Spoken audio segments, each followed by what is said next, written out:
Hey, welcome to my mini blog. তো আজ আমি বানাবো সন্ধেবেলা দুটো আলু দিয়ে একটা সন্ধ্যের টিফিন। তো তার জন্য আমি প্রথমে আলুগুলো সুন্দর করে ছিলে নিয়ে এই গ্রেটারটা দিয়ে সুন্দর করে গ্রেট করে নিয়েছি। দেখছো কত চুরি চুরি হয়েছে।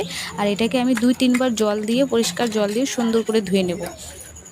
আর তারপরে এর মধ্যে দিয়ে দেবো পাকা কাঁচা লঙ্কা, পরিমাণ মতো হলুদ, লবণ, কালো জিরে আর পরিমাণ মতো একটু সুজি।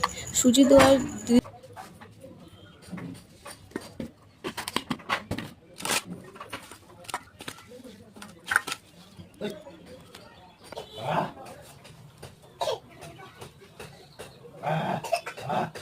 না না না না না না না